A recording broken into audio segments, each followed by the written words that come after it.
Bitawan mo ako! Kamingay! Lola!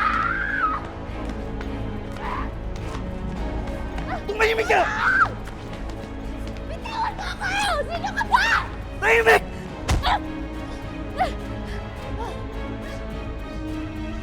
Lola! Halika! Dito!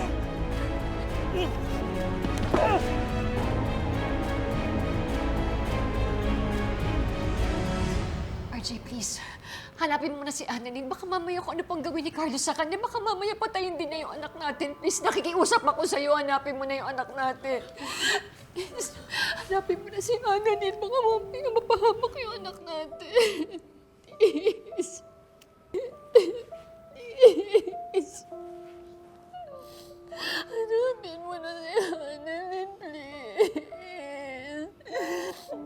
RJ, hanapin mo si Annalyn.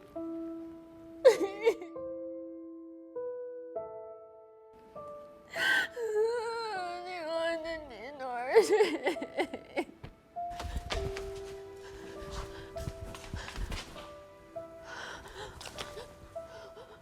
Dugo! Dugo! Baka may dugo dito! Zoe! Baka may dugo! Pinatay mo si Annalyn! Pinatay mo talaga siya! Walang yan! Walang yan! Zoe Marin! Pinatay mo siya! Tumahimik ka! Hindi ko pinatay si Annalyn! Nasaan siya? Ba't wala siya dito? Di ko alam, dapat nandito siya eh! Baka nakatakas siya! Kailangan ko siyang hanapin! Sasama ako!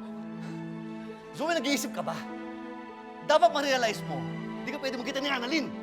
Di tayo pwede magkita magkasama! Masabit tayo! Masabit ako! Ikaw! Di ba naintindihan yun? Boss! Nasaan si Annalyn? Ha? Bakit ito pinatakas? Relax, boss! Ano? Nilipat ko lang ng kwarto. Bakit? Eh, ang ingin yung dalawa eh. Paano kung mabuking tayo? Sige na! Bantayan mo siya, baka makawala siya! Bisa mo! Buhay si Annalyn! Buhay siya! Hindi namin pinabayaan ng kapatid mo. Hindi namin siya sinaktan eh. Dahil gusto kong isipin ni Lynette na hindi ako masama sa anak niya. Ayaw kong isipin niya na masamang tao ako.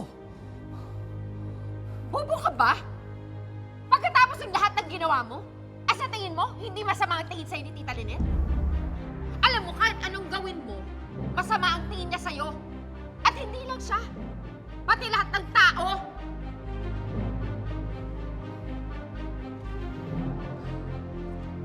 Alam mo, tahimik ang buhay ko dati. Pero ginulong ng mami mo. Ginulong mo nung nagpakilala kang anak kita! Bakit sinabi ko mong tanggapin mo ko? Kasalanan ko ba na nabuntis mo yung mami ko? Aminin mo na, Zoe. Gusto mong tanggapin kita bilang anak ko. Dahil sinusuka ka ni RJ. Dahil masama ang ugali mo. Pinagsisisihan ko na naging tatay kita! Kung hindi dahil sa akin, matagal ka ng patay. Dahil binalik ang lolo mo. Kung hindi dahil sa akin, matagal na sinabi ng lolo mo na anak kita. At kung hindi dahil sa akin, matagal nang alam ng lahat ng tao na pegi kang tanyag! So anong gusto mong gawin ko? Magpasalamat ako sa'yo? O thank you, ha? Salamat! O gusto mo? Mag-sorry din ako? Sorry! At dinamay kita sa gulo ng buhay ko?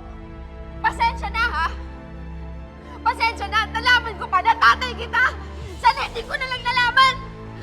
Sana hindi ko na lang nalaman! Sorry, ha?